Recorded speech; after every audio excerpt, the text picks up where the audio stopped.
అందరికీ నమస్కారం. అందిన జాబిలి రచన ఏ శ్రీదేవి గారు, చదువుతున్నది దేవి.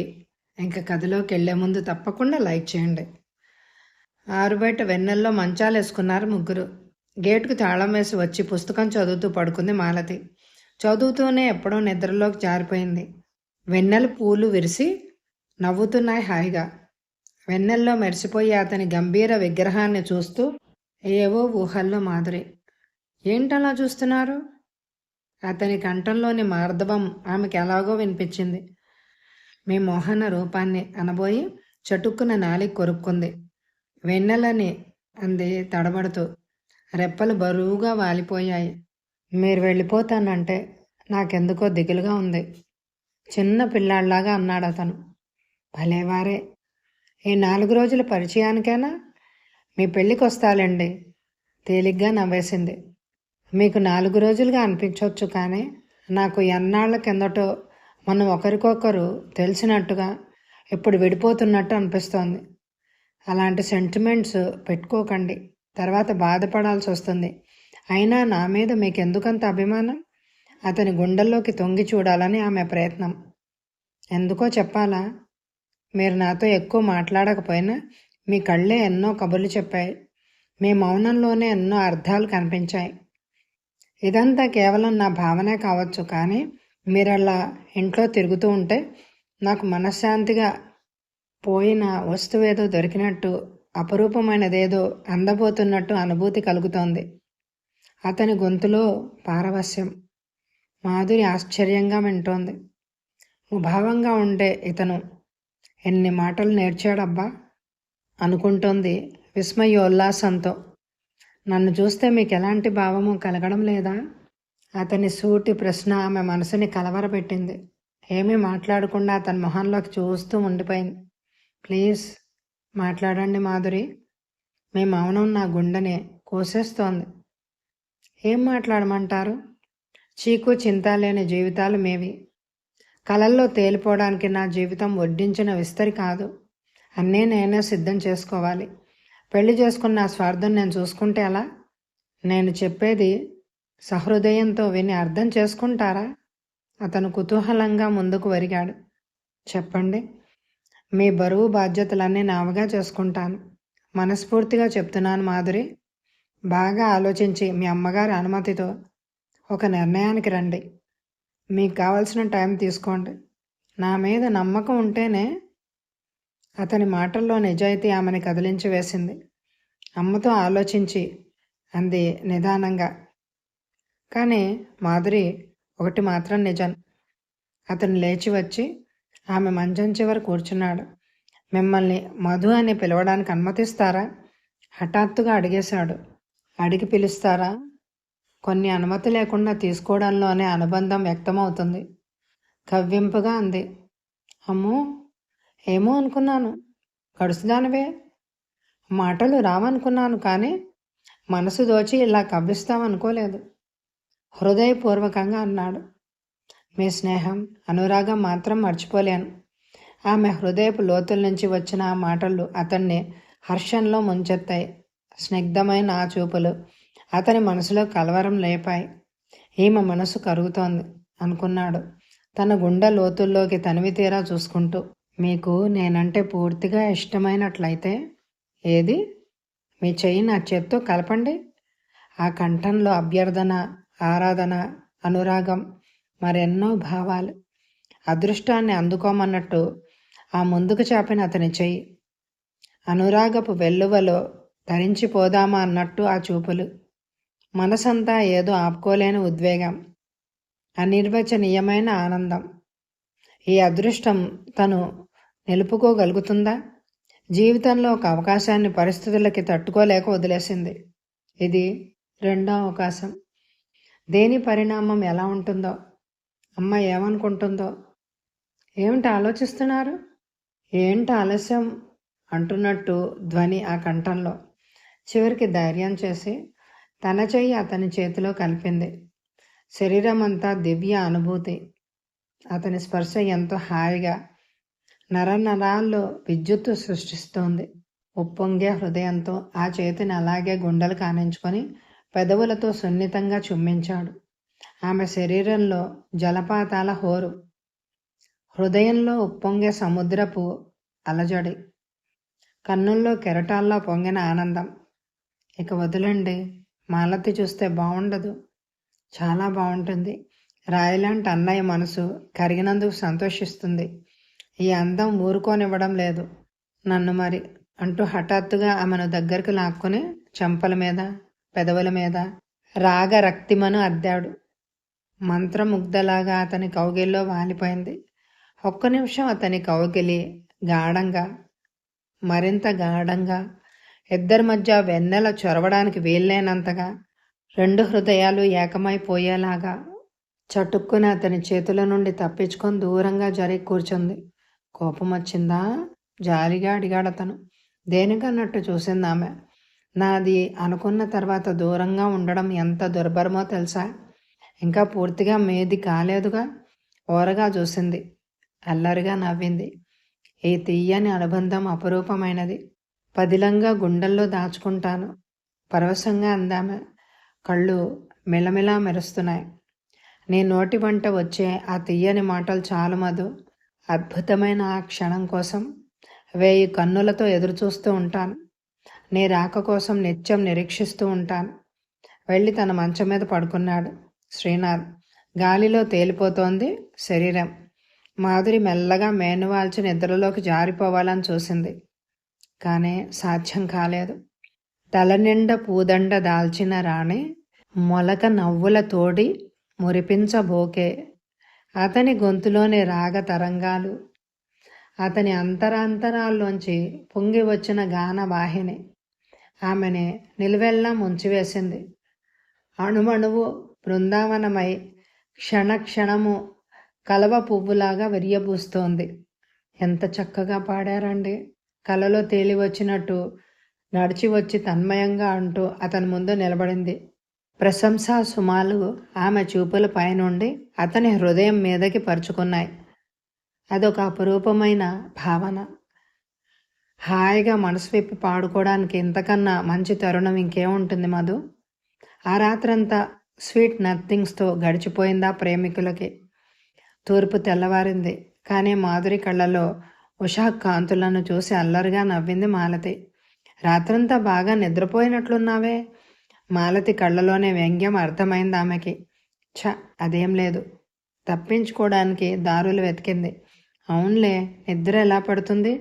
తలనిండా పూదండ దాల్చిన రాణి అంటూ జడ పట్టుకోలాగింది. లజ్జాభారంతో వాలిపోతున్న కనురెప్పలెత్తి స్నేహితురాల ముఖంలోకి సూటిగా చూడలేకపోయింది. ఊరుకో, మరీను. మీ అన్నయ్య కంటే నువ్వు మరీ చిలిపిదానివి.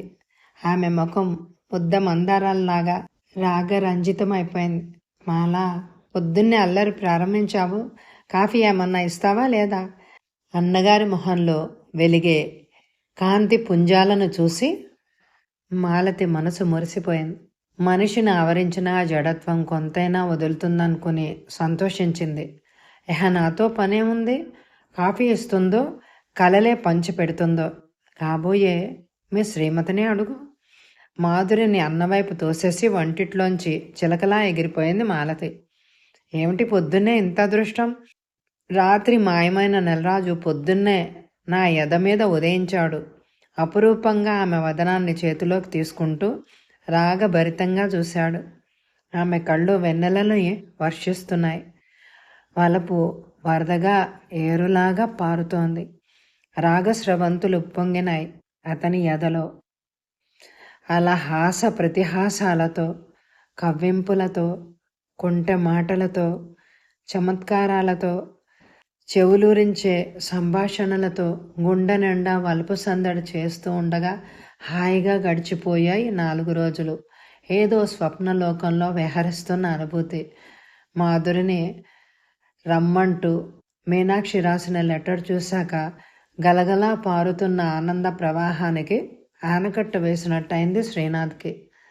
వెళ్ళక తప్పదా మధు అన్నాడు ఆర్తిగా ఆమె కన్నుల్లోకి చూస్తూ. మనసంతా గుబ్బులుగా అనిపించింది మాధురికి. ఏమిటింత పిచ్చి మీకు? 10 ఏళ్ళు సంసారం చేశాక భార్యని అడవిలో వదిలిపెట్టి రావాల్సి వచ్చినట్టు ఏమిటా పోజు? అతన్ని నవ్వించాలని చూసింది. అతని ముఖంలో నవ్వు మాయమైపోయింది. ఆమె వెళ్ళిపోయే రోజు అతను మరింత గంభీరంగా మారిపోయాడు. మాధురి వద్దన్నా వినకుండా ఆమె కోసం అందమైన చీర తెప్పించాడు. అతని దీనవదనం, ఆ చూపులు ఎంత మర్చిపోదామన్నా ఆమెను మరింత వెంబడిస్తున్నాయి. ఎందుకీ సంయోగ వియోగాలు అని మనసు బాధగా నిట్టూర్చింది. రైలెక్కించాక అతనన్న చివరి మాటలే ఆమె గుండెల్లో ప్రతిక్షణం మారుమోగుతున్నాయి. మధు, ఒకసారి దెబ్బతిన్న మనసు నాది. నిరాశలో ముంచితే నేను ఏమైపోతానో. నువ్వు ఎంత టైం అయినా తీసుకో. నీ నుంచి అనుమతి రాగానే హాస్పిటల్ పని ప్రారంభిస్తాను. నా వలపుని తోసేయవు కదూ. అతని కళ్ళలో కదలాడిన తడి చూసి తన హృదయాన్ని ఎవరో పిండుతున్నట్టు అనిపించింది. ఇంటికి వచ్చిన దగ్గర నుంచి తల్లితో ఏదో చెప్పాలన్న ఆరాటం, చెప్పలేని నిస్సహాయత, ఏదో శక్తి వెనక్కి లాగుతున్నట్టు, ఎంతో ఉత్సాహం ముందుకు తోస్తున్నట్టు, మనసులో ఏదో సంఘర్షణ, ఏదో హోరు. తల్లికి వంటలో సాయం చేస్తూ సంభాషణ ఎలా ప్రారంభించాలా అని ఆలోచిస్తోంది. మధు, మీ మావయ్య లెటర్ రాశాడు. అన్నం కలియబెడుతూ అంది మీనాక్షి. ఏమని రాశాడేంటి? ఏముంది, ఎల్లుండి వస్తాట. ఈసారి అటో ఇటో తేలిపోనివ్వండి. మావయ్యని పెళ్లి చేసుకోవడం నీకు ఇష్టమేనా మధు? వాడు బాధ్యతలు తెలిసిన వ్యక్తి. తమ్ముళ్ళ చదువులు, నీ చెల్లెలి పెళ్ళిళ్ళు విషయం వాడే చూసుకుంటాడు. కూతురు వంక ఆశగా చూసింది. మాధురి ముఖం ఒక క్షణం నల్లబడిపోయింది.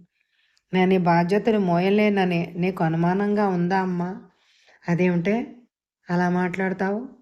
ఎంత చదివినా ఆడపిల్లవే కదా. మావయ్య కానీ కట్నం కోరడు. పైగా నువ్వంటే పిచ్చి అభిమానం. మనం కావాలి అనుకునే వాళ్ళు దొరకడం అదృష్టం కాదా? లాలనగా చూసింది. అతని అభిప్రాయాలు నాకు నచ్చవమ్మా. సరిపెట్టుకోవాలి మాధురి. మనం కోరినవన్నీ దొరుకుతాయా? మీ నాన్న ఉంటే ఆ దారి వేరనుకో. నేను ఆడదాన్ని. తిరిగి చూసి సంబంధాలు వెతికే ఓపిక నాకు లేదు. ఇప్పుడు పెళ్ళికేం తొందరమ్మా? నువ్వు తొందర పడుతున్నామని కాదమ్మా. మంజరి ఎదిగిపోతోందా? దానికి చదువు మీద పెద్ద జాస లేదు. నీలాగా కొంచెం దుడుకు స్వభావం కూడా. ముందు నీకు అయిపోతే తర్వాత దాని సంగతి చూడొచ్చు. మామయ్యకి ఏం తక్కువని? అది కాదమ్మా. ఏది కాదు? చెప్పినట్టు విను. నువ్వు ఖచ్చితంగా ఇష్టం లేదంటే మంజరిని నేను ఒప్పిస్తాను. నీకెందుకమ్మా ఎంత పట్టుదల? అంటే ఆశ్చర్యంగా చూసింది కూతురు వంక. మన కులం వాడిని కాకపోతే ఇంకెవ్వరిని చేసుకోకూడదా? ఏమిటే మధు, నీకేమైనా మతిపోయిందా? స్పృహలో ఉండే మాట్లాడుతున్నావా? కులం సాంప్రదాయం లేకుండా ఎలా? ఇదన్న మాట నువ్వెన్నాళ్ళు చదివిన చదువు. ఉరిమి చూసింది. ఏంటో ఇద్దరు దీర్ఘాలోచనలో ఉన్నారు. రావచ్చా?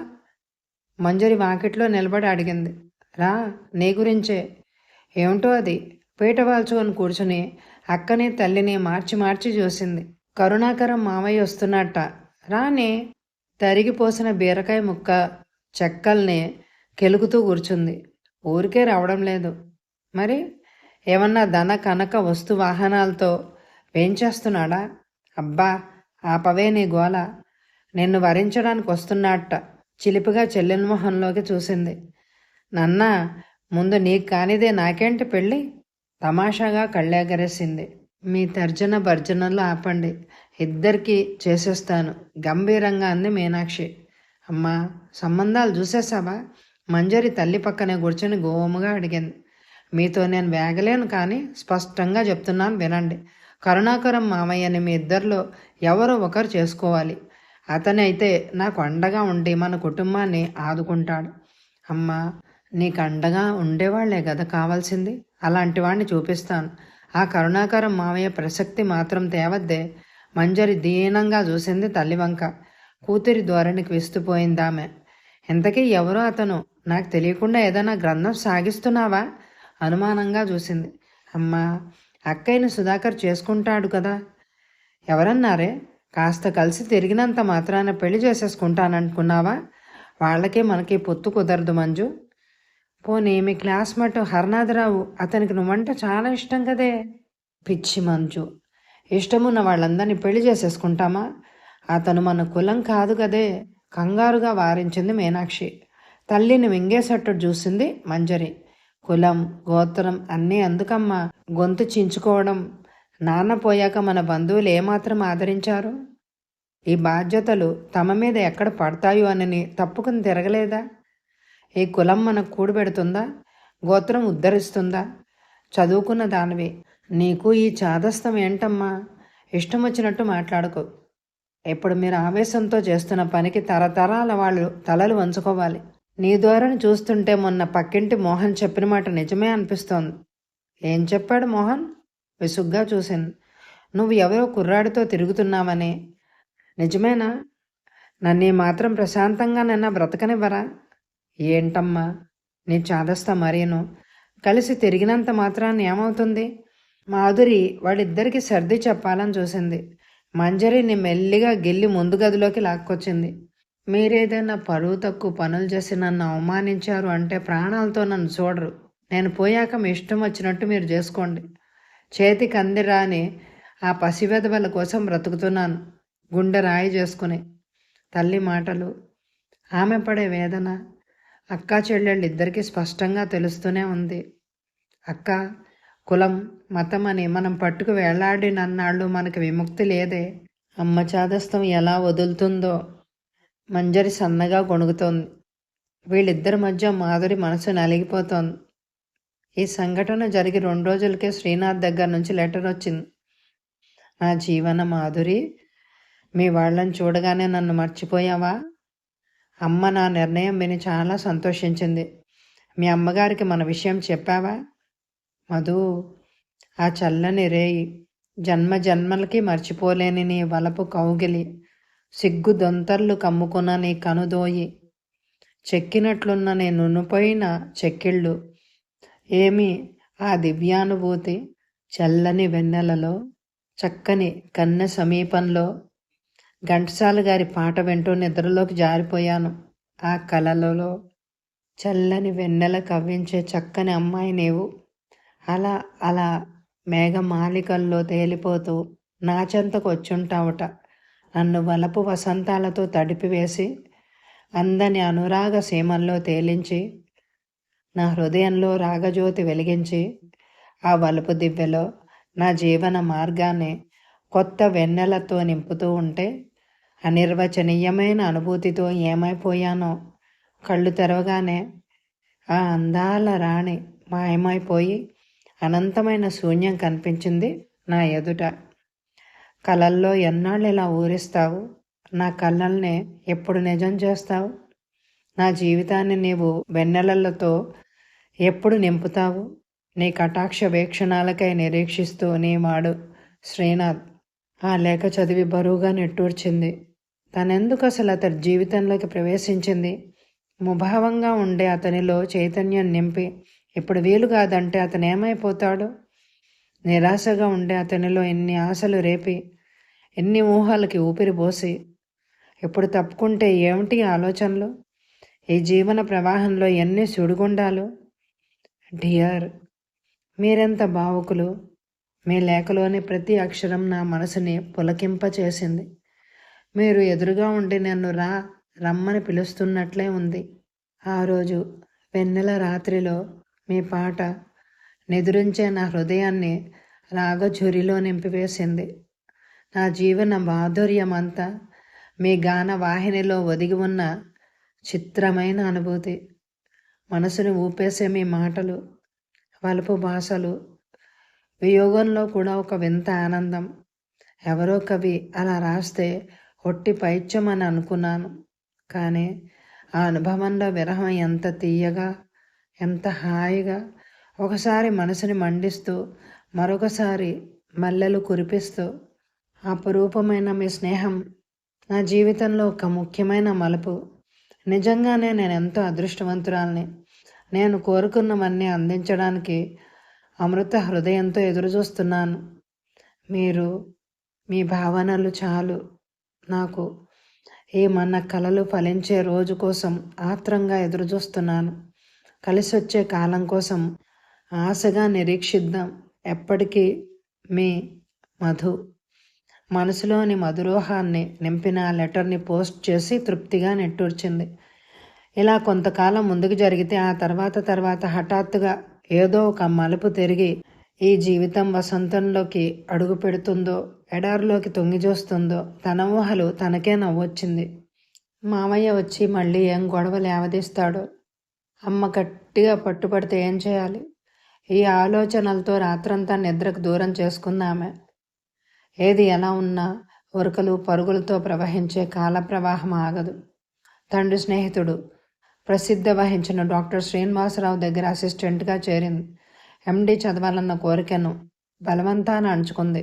రోగుల మధ్య తిరుగుతూ వారి వారి బాధలు వింటూ చిరునవ్వుతో వాళ్లకు సమాధానాలు ఇస్తూ వాళ్లలో మానసిక ధైర్యాన్ని పెంపొందిస్తూ తన చుట్టూ ఒక ప్రపంచం నిర్మించుకుంది. అందులోనూ ఏదో తృప్తి, ఆనందం. ఈ లోకంలో ఇన్ని బాధలమయ్య గాథల మధ్య తన బాధ, తన సమస్య ఏపాటిది అని అనుకుని మనసుని సమాధానపరుచుకుంది. శ్రీనాథ్ దగ్గర నుంచి లేఖ వచ్చినప్పుడల్లా మనసు అల్లకల్లోలమైపోతోంది. తల్లి చెల్లి సంభాషణను బట్టి అమ్మకి కులాంతర వివాహం ఇష్టం లేదనే విషయం అర్థమైంది. అలా అనుకోగానే మనసులో ఏదో బాధ చెలరేగింది. మధు, ఎండి చదువుతావా? నీకు ఆ కోరిక ఉంటే నిర్భయంగా చెప్పు. నాకు పైకి చదివే అవకాశాలు ఎలాగో తప్పిపోయింది. నువ్వు అవకాశం లేక గోళ్ళు గిల్లుకుంటూ కూర్చోవడం సహించలేను. నా శ్రీమతి గొప్ప డాక్టర్ అయి పేరు ప్రఖ్యాతలు సంపాదిస్తే ఆ ఆనందం సంతోషం అంతా నాదే కదా. అబ్బా, గుళ్ళో దేవతలా ఉలకవు పలకవు. ఉండు, హఠాత్తుగా చెప్పా పెట్టకుండా వచ్చేస్తాను. ఆ ఎర్రని బొగ్గల్ని సాగదీసి పొంగిపోయే సిగ్గు మొగ్గల్ని ఏరుకొని పెదవులు చిందించే మధురసాన్ని గుండెలో అపురూపంగా పొదువుకొని, అదో ఈ క్షణం నీ ముందు వాలిపోయి నీ ఎద మీద తలపెట్టి హాయిగా నిద్రించాలనుంది. ఈ దీనుడి కోరిక ఎప్పుడు నెరవేరుస్తావు? ఇంకా ఎంతకాలం ఈ నిరీక్షణ? శ్రీనాథ్ లేఖలోని ప్రేమపూర్వకమైన అభ్యర్థన, ఆవేదన, ఆలాపన అన్నీ మదిలో మెదిలి మనసంతా ఒకలాగా అయిపోయింది ఆమెకి. ఆలోచనలలో ఇల్లు దాటిపోతున్నానన్న విషయం కూడా గుర్తు రాలేదు ఆమెకి. పరధ్యాన్నంగా నడుస్తూనే ఉంది. తమ్ముడు చప్పట్లు చరిచి పిలుస్తున్నాడు. అక్కా, అక్కా, ఏమిటది? మన ఇల్లు ఇక్కడ. కలలో నుంచి లేచిన దానిలాగా తమ్ముడిని చూసి తన మతిమరుపుకి తిట్టుకుంటూ లోపలికొచ్చింది. అక్క, మామయ్య వచ్చాడే. నాకేమో స్వీట్లు, నీకు అక్కకి చీరలు తెచ్చాడు. ఎంత బాగున్నాయో చూద్దువు గానిరా. శివప్రసాద్ అక్క చేయి పట్టుకొని ఉత్సాహంగా ముందుకు లాగాడు. తమ్ముడి మాటలు వినగానే శరీరంలోని చైతన్యం అంతా ఎవరో తోడేసినట్లు అనిపించింది. నిరుత్సాహంగా ఇంట్లోకి నడిచింది. హలో మాధురి, బాగున్నావా? పేషెంట్స్తో బాగా విసిగిపోయినట్లున్నావే.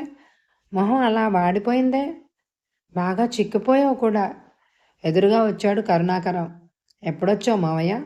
మధ్యాహ్నం. ఏది? అప్పటి నుంచి తప్పించిపోతున్నాను. దేవిగారి దర్శనం అయితేనా? కాసేపు చూసి నేనే వద్దామనుకుంటున్నాను శివుణ్ణి తీసుకుని. నువ్వు రాందే భోజనం కూడా చేయనని కూర్చున్నాడు. పోయి స్నానం చేసిరా అమ్మ. మాధురి మరేం మాట్లాడకుండా స్నానానికి వెళ్ళిపోయింది. భోజనాల దగ్గర కూడా ఆమె మౌనంగా ఉండడం చూసి బాధపడ్డాడు కరుణాకరం. మీనాక్షి కూడా కూతురి ప్రవర్తన నచ్చలేదు. ఏం మాధురి, ఒంట్లో బాలేదా? మౌనంగా ఉండిపోయావు. లేదు మావయ్య, పేషెంట్లు చాలామంది వచ్చారు ఇవాళ. డాక్టర్ గారు ఏదో పనుందని తొందరగా వెళ్ళిపోయారు. అందుకే బాగా అలసిపోయాను.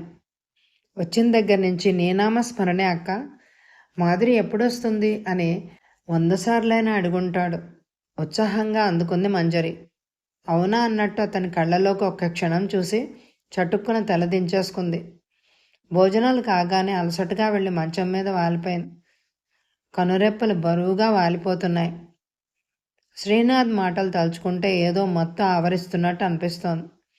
ఇంతమంది చుట్టూ ఉన్న ఏదో ఒంటరితనం మనసుని బాధిస్తోంది.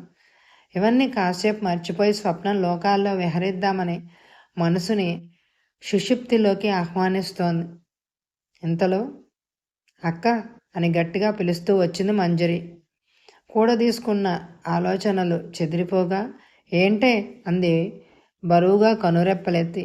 మామయ్య సెకండ్ షోకి వెళ్దామంటున్నాడు. అక్క మొహంలోకి వంగి చూస్తూ చెప్పింది. అబ్బా, నేను రాలేను పోవే. ఇవాళ అంతా ఎందుకో మనసు బాగాలేదు. ఒంట్లో కూడా ఏదో డల్గా ఉన్నట్టుంది. మాధురి, ఏమిటా ముద్దుతనం? వాడెంతో ఉత్సాహంగా గంపెట ఆడుస్తూ వస్తే నిద్రమొహమం నువ్వును. ఆ తెచ్చిన చీరైనా చూసావా? ఏళ్ళు వస్తున్నాయి కానీ బుద్ధి లేదు. మీనాక్షి లోపలికొచ్చి మెల్లగా మందలించింది. మరి వచ్చే ఎపిసోడ్లో ఈ మాలతి శ్రీనాథుడికి దగ్గరవుతుందా, వాళ్ళ మామయ్యని ఇష్టపడుతుందా? ఈ ఎపిసోడ్ మీకు నచ్చినట్టయితే కామెంట్ ద్వారా నాకు తెలియచేయండి. ప్లేలిస్ట్ డిస్క్రిప్షన్లో ఇస్తాను. తప్పకుండా అందరూ వీణులతో వీక్షించండి. మరి thank you very much my dear friends.